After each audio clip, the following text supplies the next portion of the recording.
আসসালামু আলাইকুম প্রিয় শিক্ষার্থীবৃন্দ, আশা করি তোমরা সবাই ভালো আছো,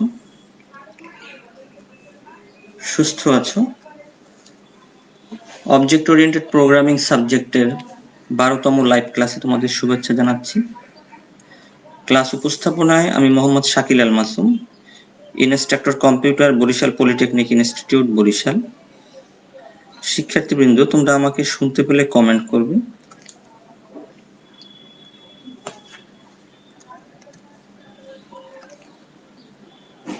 আজকে যে অধ্যায়টি নিয়ে আলোচনা করব সেটি হচ্ছে আমাদের 12 নম্বর অধ্যায়। এটি আমাদের থিওরির সর্বশেষ অধ্যায়। অধ্যায়ের নাম হচ্ছে আন্ডারস্ট্যান্ড ইন্টারফেস অ্যান্ড ডেলিগেটস। আমরা যে সকল বিষয়গুলো নিয়ে আলোচনা করব সে সকল কন্টেন্টস গুলো এখানে দেওয়া রয়েছে। আজকের এই ক্লাসটি কমপ্লিট হওয়ার পরে তোমরা যে সকল বিষয়গুলো সম্পর্কে জানবে, ইন্টারফেস কি সেটা সম্পর্কে জানবে, ডেলিগেট কি সেটা সম্পর্কে জানবে, এছাড়াও এগুলো সম্পর্কে বিস্তারিত তোমরা বলতে পারবে। ইন্টারফেস, ডেলিগেট ব্যবহার করে তোমরা C# প্রোগ্রাম লিখতে পারবে। ইন্টারফেসের মাধ্যমে তোমরা মাল্টিপল ইনহেরিটেন্সকে ইমপ্লিমেন্ট করতে পারবে।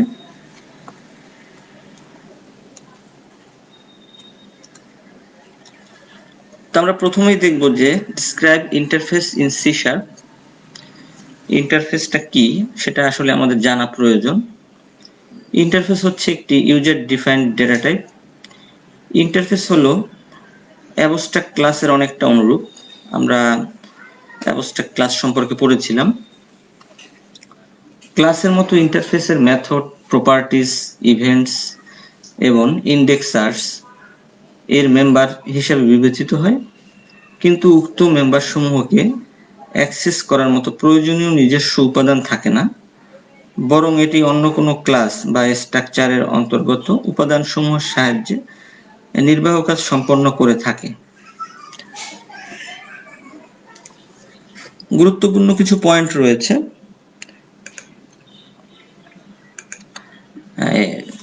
ইন্টারফেস সম্পর্কে, যেটা আমাদের জানা প্রয়োজন। ইন্টারফেস নির্দিষ্ট করে কোনো ক্লাসের একটি কি করা উচিত এবং কি করা উচিত না সেটাকে স্পেসিফাই করে বা নির্দিষ্ট করে। এরপরে ইন্টারফেসের প্রাইভেট মেম্বার থাকে না। বাই ডিফল্ট ইন্টারফেসের সকল মেম্বারগুলো পাবলিক এবং অ্যাবস্ট্রাক্ট হয়। ইন্টারফেসকে ইন্টারফেস কিওয়ার্ড দিয়ে ডিফাইন করতে হয়। ইন্টারফেস এই শব্দটি হচ্ছে একটি কিওয়ার্ড। ইন্টারফেস ফিল্ড ধারণ করতে পারে না, কারণ তারা ডেটা এর একটি নির্দিষ্ট ইমপ্লিমেন্টেশন রিপ্রেজেন্ট করে।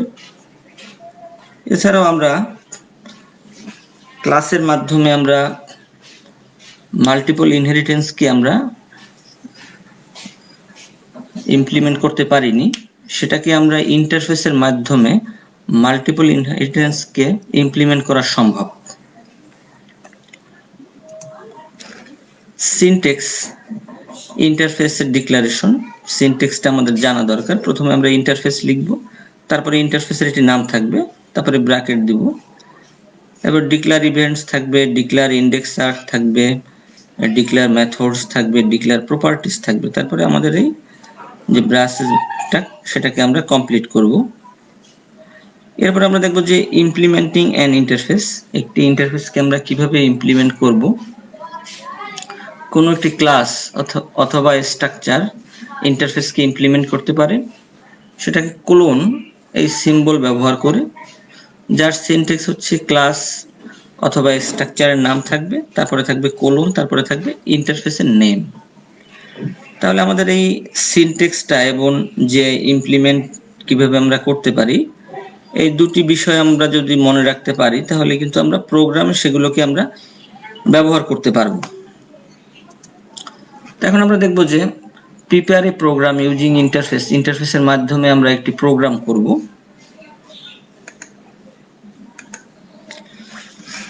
তা প্রথমেই আমরা জানি যে আসলে আমরা ইউজিং সিস্টেম লিখব সব সময়। এখন আমরা ইন্টারফেসটাকে ডিক্লেয়ার করব প্রথমে, যে আমরা এই ইন্টারফেস লিখলাম, ইন্টারফেসের নাম হচ্ছে inter1।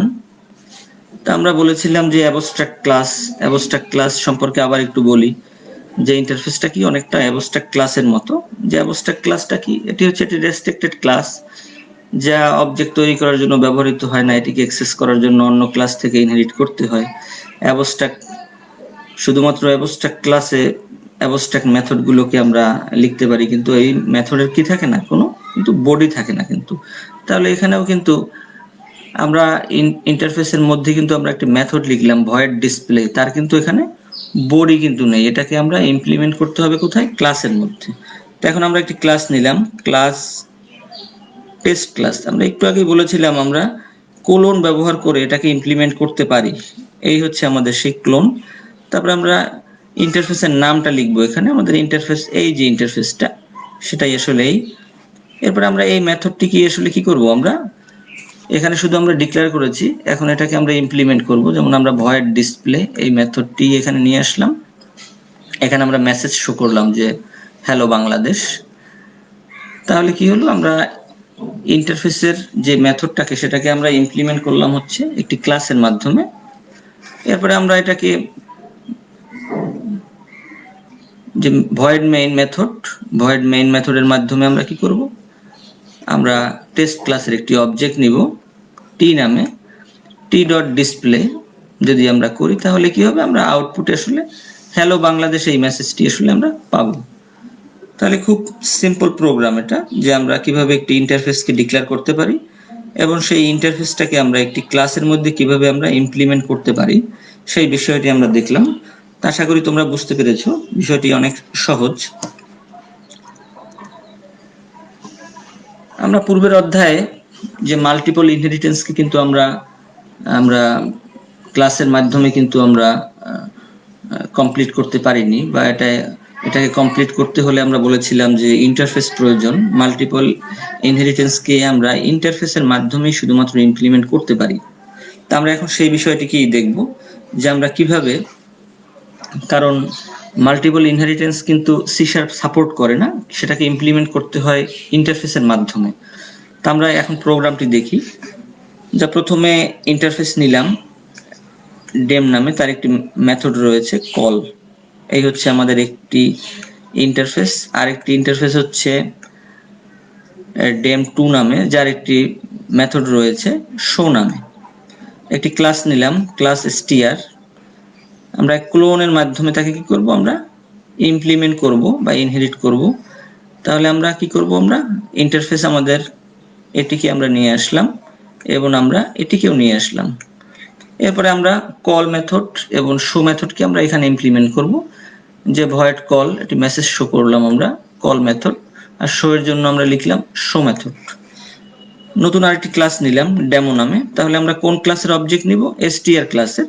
তাহলে str ক্লাসের আমরা একটি অবজেক্ট নিলাম st নামে, তারপরে st এর মাধ্যমে আমরা কল এবং শো মেথডকে কল করলাম st.call st.show। তাহলে আমরা আউটপুটে কি পাবো, কল মেথড পাবো এবং শো মেথড পাবো। তাহলে কিন্তু আমরা ইন্টারফেসের মাধ্যমে কিভাবে মাল্টিপল ইনহেরিটেন্সকে ইমপ্লিমেন্ট করা যায় সেই বিষয়টি কিন্তু আমাদের কাছে কিন্তু ক্লিয়ার হলো। তাহলে আমরা এই পদ্ধতিতে কিন্তু আমরা যেহেতু আমাদের সি শার্প মাল্টিপল ইনহেরিটেন্সকে সে সাপোর্ট করে না, সেটাকে ইমপ্লিমেন্ট করতে হয় ইন্টারফেসের মাধ্যমে। আমরা ইন্টারফেসের মাধ্যমে এভাবেই আমরা মাল্টিপল ইনহেরিটেন্সকে আমরা ইমপ্লিমেন্ট করতে পারবো। তোমরা বাসায় বসে বিষয়গুলো করলে কিন্তু তোমাদের আরো ক্লিয়ার হবে। বিভিন্নভাবে তোমরা এক্সাম্পলগুলো করতে পারো, যেমন তোমরা সাম মেথড নিতে পারো, তোমরা সাবস্ট্রাক্ট নিতে পারো, তারপরে মাল্টিপ্লিকেশন নিতে পারো, বিভিন্ন ধরনের ইন্টারফেস নিতে পারো, নিয়ে তারপর একটি ক্লাসের মধ্যে তাকে ইমপ্লিমেন্ট তোমরা করতে পারো। এরপরে আমরা দেখবো যে mention the use of interface at run time. যে সি শার্পে রান টাইম পলিমরফিজম বাস্তবায়নের জন্য ইন্টারফেস ব্যবহার করা হয়। আমরা ইন্টারফেসে method, event, properties, indexers add করতে পারি। একাধিক ইন্টারফেস যেমন একই মেথড বা রান টাইম পলিমরফিজম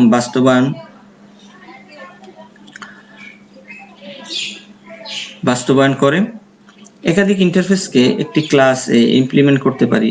দুটি ইন্টারফেস তৈরি করি এবং আমরা এখন যেটা দেখবো যে দুটি আমরা ইন্টারফেস তৈরি করব এবং উভয় ইন্টারফেসের মেথডকে আমরা সেম রাখবো এবং সেটাকে আমরা ইমপ্লিমেন্ট করব একই ক্লাসের মধ্যে। তাহলে আমি এখানে প্রথমেই দেখালাম যে তোমাদের একটি ইন্টারফেস 1 এর মধ্যে ibase1 যার একটি মেথড রয়েছে ভয়েড মেসেজ। এরপর ইন্টারফেস 2 যার ইন্টারফেসের নাম হচ্ছে ibase2 এবং মেথডের নাম কিন্তু সেম রাখলাম, ভয়েড মেসেজ রাখলাম। এরপর এটাকে কি করলাম, আমরা ইমপ্লিমেন্ট করলাম। ক্লাস নিলাম চাইল্ড নামে, এই কোলন ব্যবহার করে এটাকে আমরা ইমপ্লিমেন্ট করলাম ibase1 ibase2। এরপরে আমরা কি করলাম, এই যে মেসেজটাকে আমরা ইমপ্লিমেন্ট করলাম এখানে, এই যে ইন্টারফেসের যে এটাকে আমরা ভয়েড মেসেজ, তার অধীনে আমরা যে একটি স্টেটমেন্ট লিখলাম শুধুমাত্র যে হ্যালো মাল্টিপল ইনহেরিটেন্স। এরপরে আমরা আরো একটি ক্লাসের অধীনে আমরা এটাকে যদি চাইল্ড ক্লাসের অবজেক্ট নিয়ে আমরা এই মেসেজটাকে কল করে কিন্তু আমরা আউটপুট পেতে পারি। তো এখানে দেখাবার যে বিষয়টি হচ্ছে যে আমরা দুটি ইন্টারফেসের একই মেথডকে আমরা একটি ক্লাসে আমরা ইমপ্লিমেন্ট করলাম, এটি হচ্ছে বিষয়। তো এই ওয়েতে আসলে আমরা রান টাইম পলিমরফিজমকে আমরা বাস্তবায়ন করতে পারি। এরপর আমরা দেখব যে ডিক্লেয়ার ডেলিগেটস কি জিনিস সেটা আমরা এখন দেখব।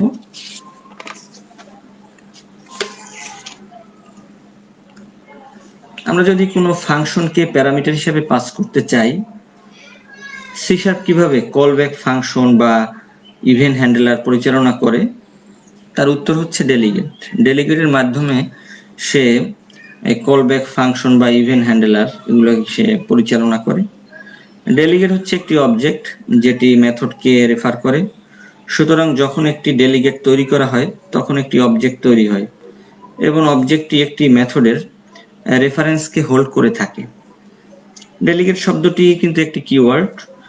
ডেলিগেট এমন একটি উপায় প্রদান করে যা কোনো ইভেন্ট ট্রিগার করার সময় কোন পদ্ধতি কল করতে হবে তা জানায়। আমরা তিনটি পদ্ধতিতে ডেলিগেটের সাথে কাজ করার সময় তিনটি পদক্ষেপ জড়িত রয়েছে। একটি হচ্ছে ডিক্লেয়ার ডেলিগেট, আরেকটি হচ্ছে set a target method, invoke A delegate. এই তিনটি পদক্ষেপ এর সাথে কিন্তু জড়িত রয়েছে। সিনট্যাক্স যদি আমরা দেখি তাহলে কি হবে, যে আমরা জানি যে আমাদের সবসময় কিন্তু আমাদের সিনট্যাক্সকে আমাদের মনে রাখতে হবে। সিনট্যাক্স যদি আমরা মনে রাখতে পারি তাহলে কি হবে, সেটাকে আমরা কিন্তু প্রোগ্রামের মধ্যে আমরা সহজেই ইমপ্লিমেন্ট করতে পারবো। প্রথমেই রয়েছে অ্যাক্সেস মডিফায়ার। যেমন অ্যাক্সেস মডিফায়ার আমরা কি দেই, প্রাইভেট, পাবলিক, প্রোটেক্টেড এগুলো দেই। তারপরে কি দেবো আমরা, ডেলিগেট। তারপর রিটার্ন টাইপ থাকবে, তারপরে ডেলিগেটের নাম থাকবে, তারপরে থাকবে প্যারামিটার থাকবে। উদাহরণ হিসেবে আমি লিখলাম যে অ্যাক্সেস মডিফায়ার হচ্ছে পাবলিক, ডেলিগেট তো ডেলিগেট থাকবে, রিটার্ন টাইপ হচ্ছে ভয়েড, ডেলিগেটের নাম হচ্ছে মাই ডেলিগেট, আর প্যারামিটার হচ্ছে স্ট্রিং এমএসএসজি। তা আমরা এই পদ্ধতিতেই কিন্তু আমরা ডেলিগেটকে আমরা ডিক্লেয়ার করতে পারি। এছাড়াও আমরা যখন ডেলিগেটের যখন একটি অবজেক্ট নিব তখন ডেলিগেট, তারপরে হচ্ছে আমরা সেই যে ব্যবহার করব ফাংশন সিগনেচার সেটাকে আমরা ব্যবহার করব এবং অবশ্যই function signature must match with delegate সিগনেচারের সাথে সেটাকে মিলতে হবে।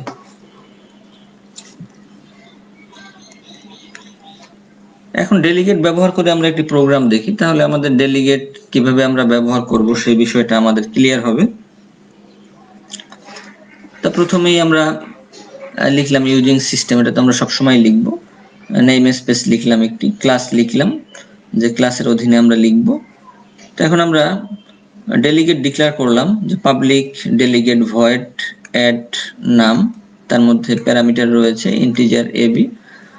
আরেকটি ডেলিগেট ডিক্লেয়ার করলাম সাব নাম ইন্টিজার এ কমা ইন্টিজার বি, এরপরে মেথড ডিক্লেয়ার করলাম একটি সাম নামে, ইন্টিজারে তার প্যারামিটার রয়েছে ইন্টিজার এ বি, এখানে একটি মেসেজ শো করলাম, এই মানগুলো আসলে এখান থেকে আসবে, আমরা ধারাবাহিকভাবে দেখব। তারপরে হচ্ছে আমরা সাবট্রাক্ট আরেকটি মেথড, তারও একই রকমের রয়েছে, সেই মেসেজটি শো করবে।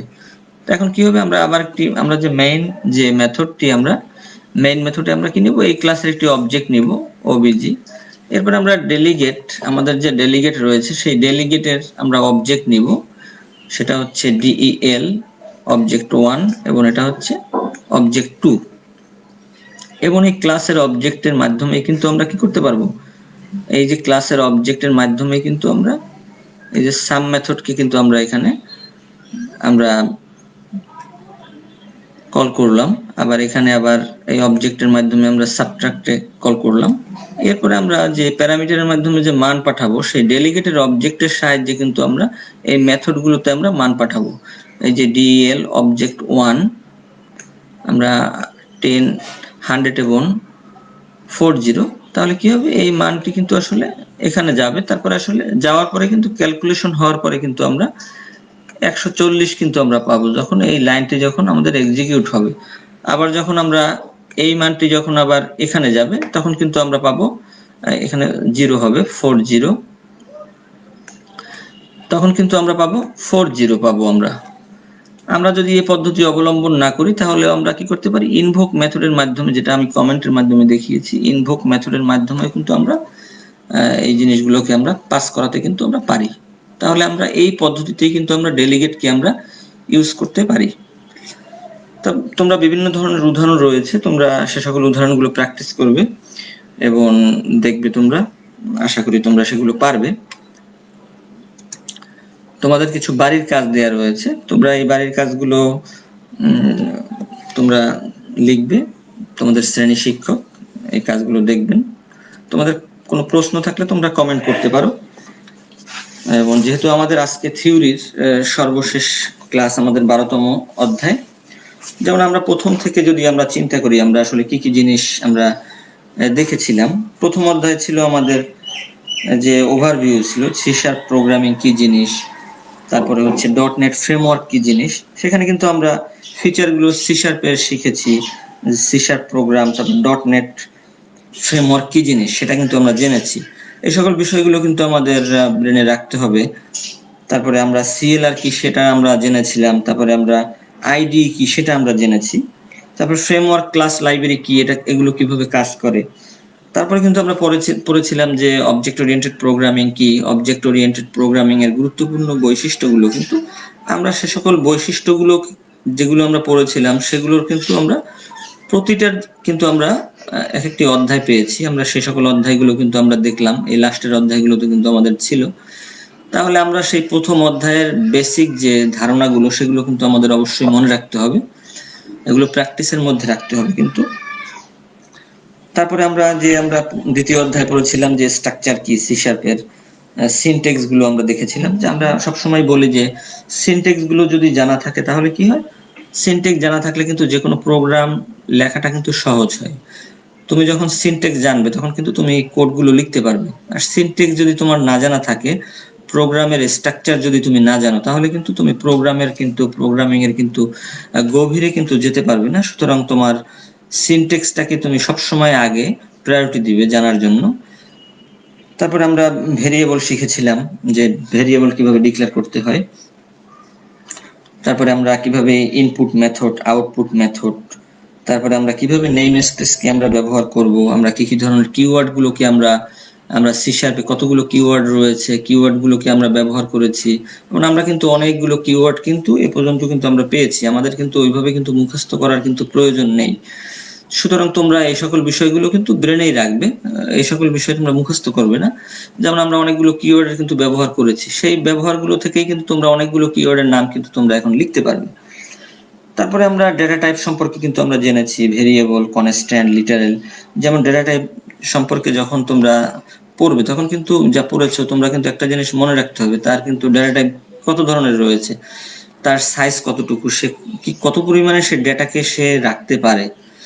এই বিষয়গুলো কিন্তু মনে রাখতে হবে। যদি আমি বলি অনেক বড় একটি ডাটা, কিন্তু ডেটা যদি আমি বলি, যেমন আমি যদি বলি ইন্টিজার, তার কিন্তু রেঞ্জ রয়েছে। আমি যদি তার চেয়ে যদি বেশি ডেটাকে যদি আমি ধারণ করতে চাই কোনো একটি ভেরিয়েবলের মধ্যে, কিন্তু আমি টাইপ ডিক্লেয়ার করলাম কি ইন্টিজার, তার রেঞ্জের বাইরে, তখন কিন্তু এরর দেখাবে। তখন এই এররগুলো বোঝার জন্যও কিন্তু এই থিওরি বিষয়গুলো কিন্তু তোমাদের জানাটা কিন্তু অনেক জরুরি।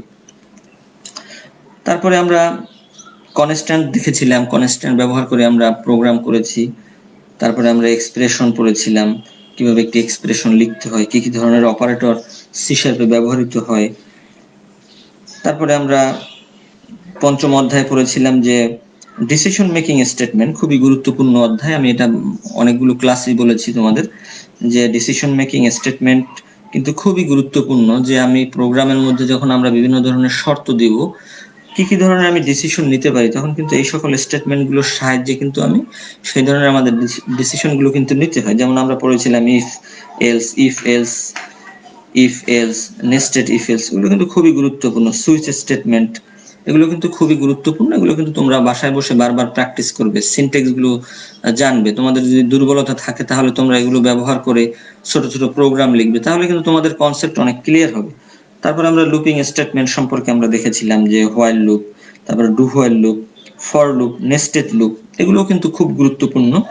যেমন আমাদের পঞ্চম এবং ষষ্ঠ অধ্যায়টি কিন্তু খুবই গুরুত্বপূর্ণ কিন্তু, কারণ এই ডিসিশন মেকিং স্টেটমেন্ট গুলো, তারপরে লুপ যদি আমাদের ধারণা যদি আমাদের ক্লিয়ার যদি না হয়, তাহলে কিন্তু আমরা যখন অনেক বড় একটি প্রোগ্রাম লিখবো তখন কিন্তু আমাদের অনেক প্রবলেম হবে। সুতরাং এই বিষয়গুলো কিন্তু তোমাদের আগে থেকে কিন্তু ক্লিয়ার করতে হবে। তারপর আমরা অ্যারে সম্পর্কে জেনেছিলাম যে কিভাবে অ্যারে আমরা ব্যবহার করতে পারি, অ্যারের মধ্যে কিভাবে স্ট্রিং ব্যবহার করতে পারি, ডেটা নিয়ে কাজ করতে পারি। তারপরে আমরা মেথডের ব্যবহার শিখেছিলাম, কিন্তু কিভাবে আমরা দেখেছিলাম যে দু ধরনের মেথড, একটি আমরা বিল্ট ইন মেথড যেটা প্রিডিফাইন্ড যেটাকে আমরা বলি, সেই মেথড কি আমরা কিন্তু বিভিন্ন ধরনের প্রিডিফাইন্ড মেথড কিন্তু আমরা ব্যবহার করেছি। তারপরে আমরা নিজের প্রয়োজনে কিন্তু অনেক মেথড কিন্তু আমরা তৈরি করতে পারি। সুতরাং সেই ইউ আন্ডারস্ট্যান্ড মেথড চ্যাপ্টারে কিন্তু আমরা এই সকল কৌশলগুলো সম্পর্কে কিন্তু আমরা দেখেছিলাম যে কোন মেথড কিভাবে ডাটাকে রিটার্ন করতে পারে, কোন টাইপ লিখলে সে মানকে রিটার্ন করবে না, এই সকল বিষয়গুলো। তারপরে আমরা দেখেছিলাম ক্লাস কি জিনিস, ক্লাস তো আমরা প্রথম থেকে আমরা ব্যবহার দেখেছি। তারপরে আমরা দেখেছিলাম স্ট্রাকচার, কিভাবে আমরা যেমন অ্যারেতে আমাদের থাকে কি একই টাইপের অনেকগুলো ভেরিয়েবলের কিন্তু সমষ্টি, স্ট্রাকচারে থাকে কি ভিন্ন ভিন্ন টাইপের কিন্তু থাকে। এই সকল পার্থক্যগুলো কিন্তু আমাদের জানতে হবে। তারপরে আমরা পলিমরফিজমের ব্যবহার দেখেছিলাম, কিভাবে আমরা মেথডকে ওভারলোড করতে পারি, অপারেটরকে ওভারলোড করতে পারি। আমরা অ্যাবস্ট্রাক্ট ক্লাস, তারপরে সিল ক্লাসের ব্যবহার কিন্তু আমরা দেখেছি। এগুলো কিন্তু আমরা যদি ছোট ছোট এক্সাম্পল দেখি বা আমার ক্লাসগুলো তোমরা দেখো, তাহলে কিন্তু তোমরা এই ধারণাগুলো তোমাদের একদম ক্লিয়ার হবে। তারপর তোমরা এই ক্লাসগুলো যদি রেগুলার দেখতে পারো বা তোমরা ভিডিওগুলো তোমরা মাঝে মধ্যে দেখলে কিন্তু তোমাদের এই ধারণাগুলো ক্লিয়ার হবে। তারপর আমরা 11 নম্বর অধ্যায়ে কিন্তু আমরা ইনহেরিটেন্স সম্পর্কে দেখেছিলাম, যে সেখানে আমরা ইনহেরিটেন্স কি সেটা জেনেছি, বেস ক্লাস কি, ডিরাইভ ক্লাস কি, কিভাবে আমরা ইনহেরিট করতে পারি, যে ইনহেরিটেন্সের সুবিধাগুলো কি আসলে, এই বিষয়গুলো কিন্তু আমরা ইনহেরিটেন্স চ্যাপ্টারে কিন্তু আমরা দেখেছি। আজকে আমরা দেখলাম ইন্টারফেস এবং ডেলিগেটস, যে আমরা মাল্টিপল ইনহেরিটেন্সকে আমরা ক্লাসের মাধ্যমে আমরা কিন্তু সম্পাদন করতে পারিনি, কারণ সেই সুযোগ সি শার্পে দেয়নি। এই জন্য কিন্তু তারা সেই সুযোগটা কিন্তু রেখেছে ইন্টারফেসের মাধ্যমে। আমরা কিন্তু সেটাকে আমরা ইন্টারফেসের মাধ্যমে কিন্তু আমরা ইমপ্লিমেন্ট করেছি। তারপর আমরা ডেলিগেটের ব্যবহার দেখেছি, ডেলিগেট কি আমরা সেটা দেখেছি। তা তোমরা এগুলোকে প্র্যাকটিসের মধ্যে রাখবে, প্র্যাকটিসের মধ্যে রাখলে তোমাদের এই সকল ধারণাগুলো কিন্তু ক্লিয়ার হবে। তা তোমরা যদি বেশি বেশি প্রোগ্রামিং প্র্যাকটিস করো, তাহলে কিন্তু তোমরা তোমাদের ভবিষ্যতে তোমরা কিন্তু অনেক এগোতে পারবে বলে আমি মনে করি।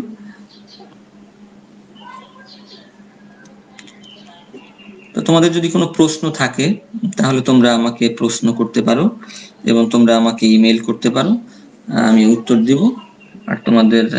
আর তোমরা এই সকল যে বিষয়গুলো এগুলো তোমরা প্র্যাকটিসের মধ্যে রাখতে পারলে কিন্তু, এবং কোডিং গুলো যদি তোমরা দেখো বারবার, অনেকগুলো প্রোগ্রাম আমি এই পর্যন্ত তোমাদের কিন্তু করিয়েছি, সেই সকল প্রোগ্রামগুলোকে যদি তোমরা প্র্যাকটিস করো এবং নতুন নতুন আরো অনেকগুলো প্রোগ্রামকে তোমরা বাসায় বসে যদি সলভ করো, তাহলে কিন্তু তোমাদের প্রোগ্রামিং এর স্কিলটা কিন্তু বেড়ে যাবে।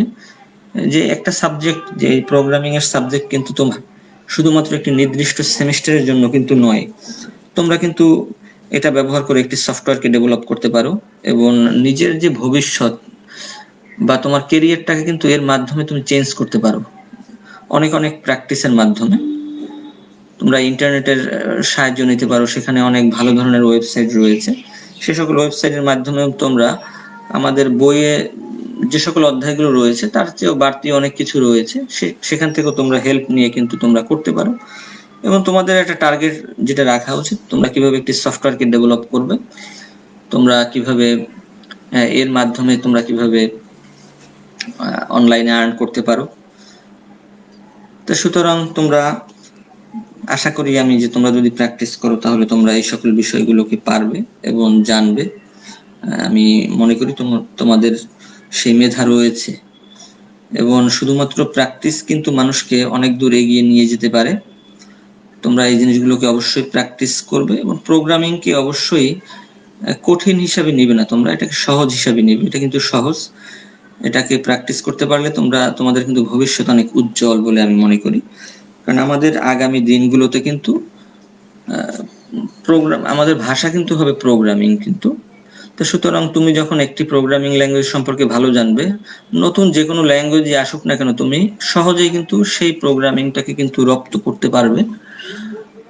এছাড়াও যে চতুর্থ শিল্প বিপ্লব, সেখানেও কাজ করার জন্য কিন্তু তোমরাই কিন্তু তোমাদের সাবজেক্টের সাথেই কিন্তু তার সমন্বয় রয়েছে এবং যোগসূত্র রয়েছে। সুতরাং এই বিষয়গুলোকে মাথায় রেখে এবং এই ফিল্ডটাকে তোমরাই ধরে রাখবে, তোমাদের এই প্রোগ্রামিং এর ফিল্ডকে। তো তোমরা যদি এই ভিডিওটাকে আবার দেখতে চাইলে skills.gov.bd ওই ওয়েবসাইটে অথবা জাতীয় দক্ষতা বাতায়নের ফেসবুক পেজে তোমরা লগ ইন করলে এটাকে দেখতে পারবে। আশা করি তোমরা সবাই ভালো থাকবে, সুস্থ থাকবে, এই শুভকামনা করছি। তোমাদের সুন্দর জীবন এবং সুন্দর ভবিষ্যৎ কামনা করছি। ধন্যবাদ সবাইকে।